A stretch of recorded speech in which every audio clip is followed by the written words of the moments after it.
Good morning, students. In today's lecture, we will talk about the packing efficiency.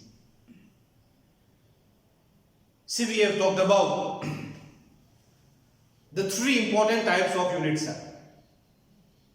Unit cell, which are the building blocks of crystal lattice. It is the simplest 3D representation which possess all the properties of the crystal. Unit cell on repetition forms the crystal, or we can say crystal lattice. See here, we are assuming the particles which are present in the solid in the form of a sphere. So when these spheres are used up for the formation of the unit cell, or we can say crystal lattice, then they try to occupy the maximum available space. It's not possible in any manner for the sphere to occupy the 100% space available, because spheres, when comes closer to each other, then some vacant space in the form of voids is always there. So here, what is the meaning of packing efficiency? How much space, how much volume the spheres are occupying present in the given unit cell. So packing efficiency can be defined as the percentage of the total space which is occupied by the particles in a certain packing is called packing efficiency. Remember, it will never be 100%. The spheres present in the unit cell, it can be simple cubic unit cell, it can be face-centered cubic unit cell, it can be body-centered cubic unit cell. In no case the sphere will occupy the 100% space available. Some of the space will be left behind in the form of voids. So let us try to calculate the packing efficiency for the simple cubic unit cell or the primitive unit cell. You know it very well that in simple cubic unit cell, the atoms are arranged at the corners of the cube. The atoms which are present at the corner of the cube contributes 1/8 to the particular unit cell, because this corner of the cube is a common point for 8 unit cell. From this point, 8 unit cell can be generated. So contribution by the atoms or the spheres or the particles present at the corner of the cube is always 1/8. That's why the rank of the simple cubic unit cell is 1. There is only one particle available per unit cell. There are 8 corners. So there are 8 atoms at the 8 corners. Each contributes 1/8. So 8 into 1/8 will be your 1. So rank of the simple cubic unit cell is 1. So let us find out how much volume they are occupying. What is the percentage of the volume they are occupying?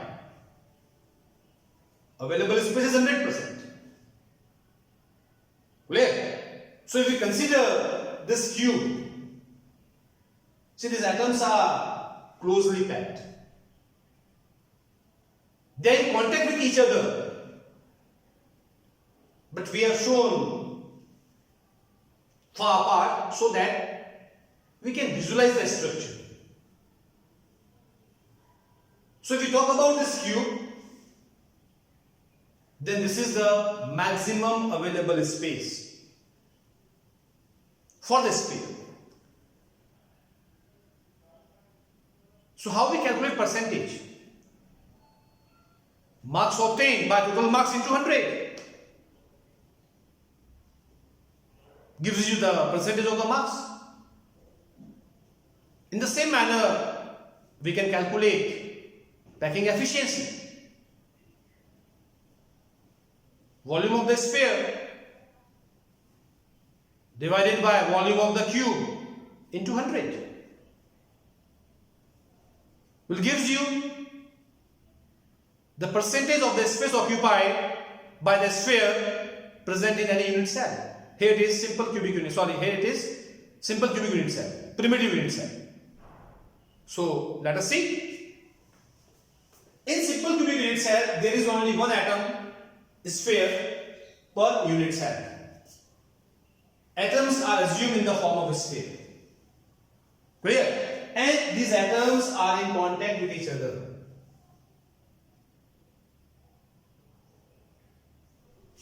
Let A be the edge length of this cube, of this unit cell, which is in the form of cube. Now, the spheres are in contact with each other. So here it is your first atom, here is your second atom. From the center of the nucleus of first atom to the center of the nucleus of second atom, the distance is your edge length. Is A, this one, this part. Now, from here to here, this is the radius of the atom. From here to here, this is the radius of another atom.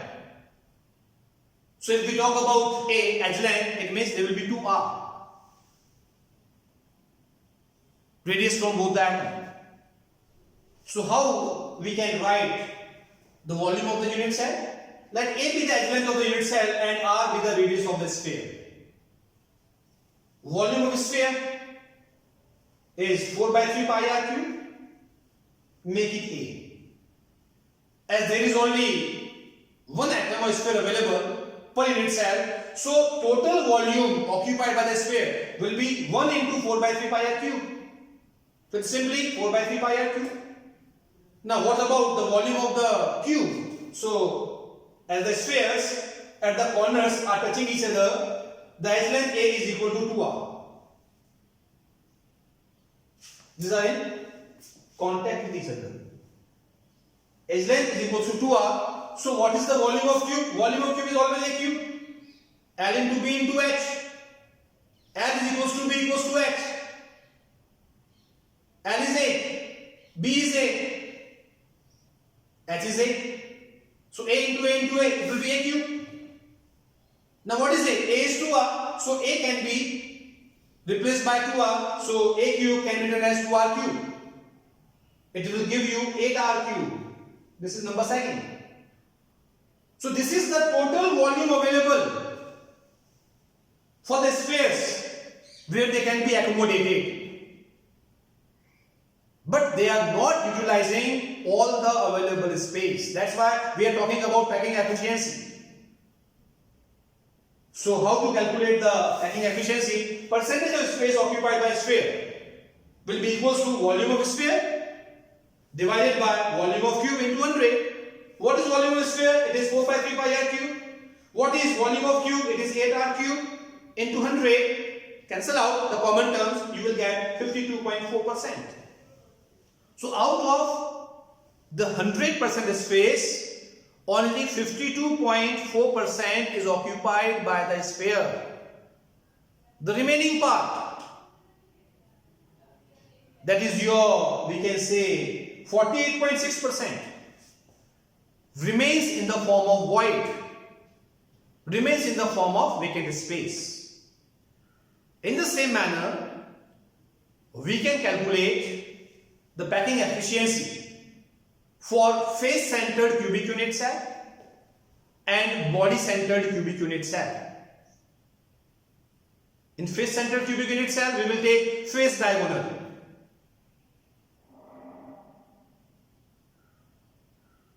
And in body-centered cubic unit cell, we will take body diagonal. Face diagonal is always under root 2 times A. Face diagonal is always equals to under root 2A. And if we talk about body diagonal, it is always under root 3A. In this manner, packing efficiency for face-centered cubic unit cell and body-centered cubic unit cell can be calculated. That's all in packing efficiency. Thank you and have a good day.